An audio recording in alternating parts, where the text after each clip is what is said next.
தங்கம் share market ரெண்டுத்துக்கும் ஒரு தொடர்பு இருக்கிறதா எல்லாருமே நினைப்பாங்க. இது விலை ஏறும்போது அது இறங்கும், அது விலை ஏறும்போது இது ஏறும் அப்படின்ற மாதிரி ஒரு கால்குலேட் பண்ணுவாங்க. உண்மையிலே ஒவ்வொரு அரசாங்கமும் ஷேர் மார்க்கெட்டையும் தங்கத்தையும் எப்படி பார்க்குறாங்க, எப்படி ஏற்கனவே இருக்குது. பொதுவாக ஒரு அரசாங்கத்தினுடைய ஒரு அசட் அப்படின்றது வந்து ஷேர் மார்க்கெட்டில் இருக்கிற ஷேருக்கும் அரசுக்கும் எந்த சம்மந்தமும் கிடையாது. ஆனால் தங்கத்தை அப்படி சொல்லிட முடியாது. தங்கம் கையிருப்பு வச்சு தான் ஒவ்வொரு நாட்டினுடைய பொருளாதாரத்தையும் மற்ற நாடு கணிக்குது. அமெரிக்காவில் வந்து அதிகபட்ச கையிருப்பு இருக்கிறனால தான் டாலர் நல்ல மதிப்பீடு எடுத்துக்கிறாங்க. ஒவ்வொரு அரசாங்கமும் அதிகாரத்தையும் பொருளாதார தன்மையும் வெளிப்படுத்துறதுக்கு தங்கத்தை கையிருப்பை தான் காமிக்கிறாங்க. அதாவது ரூபா நோட்டு வச்சு தான் ஒவ்வொரு அரசும் பணம் பிரிண்ட் பண்ணுறாங்கன்னு பொதுவாக எல்லாருக்கும் அந்த கருத்து இருக்கும். கரெக்டாக ரூபா நோட்டுக்கு ஈக்குவலாக தங்கம் கையிருப்பு வைக்கிறாங்களோ இல்லையோ, ஆனால் ஓரளவுக்கு தங்க கையிருப்பை உயர்த்தினே இருக்கிறாங்க. ஸோ தங்கத்துக்கும் அரசுக்கும் நிறைய தொடர்பு இருக்குது.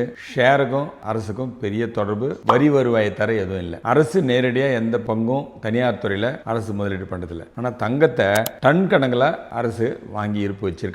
அந்த ரூபாய்க்கு தான் அந்த மதிப்பு வெளிப்படும். ஸோ தங்கம் விலை ஏறதுக்கு தான் வாய்ப்பு இருக்குமே தவிர விலை இறங்குச்சுன்னா பல அரசாங்கங்களுடைய வெளியே கொடுத்துருக்கிற அந்த பணத்தினுடைய மதிப்பு கீழே போகிறதுக்கு சான்ஸ் இருக்குது. அரசாங்கங்களே திவால் ஆகிறதுக்கு சான்ஸ் இருக்குது. அதனால் தங்கம் விலை இறங்கிறதுக்கான வாய்ப்பு ரொம்ப ரொம்ப கம்மி. அது இறங்காமல் ஒவ்வொரு அரசும் பார்த்துக்கும். ஏன்னா அது தன்னுடைய கையில் கையிருப்பாக அது வச்சிருக்கு. ஸோ தங்கத்துக்கும் ஷேருக்கும் என்ன சம்பந்தம்ன்றது பொதுவாக நீங்கள் வந்து பார்த்தீங்கன்னா அரசுக்கு நேரடி சம்பந்தம் தங்கத்தில் இருக்குது. பங்குச்சந்தையில் நேரடி சம்பந்தம் அரசுக்கு இல்லை. ஏறினாலும் இறங்கினாலும் வரி வருவாய் அதுக்கு வந்துனே தான் இருக்கும். அதனால் பெரிய பொருளாதார தாக்கம் ஒரு நாட்டில் ஏற்படுமானா ஏற்படவே ஏற்படாது. வணக்கம்.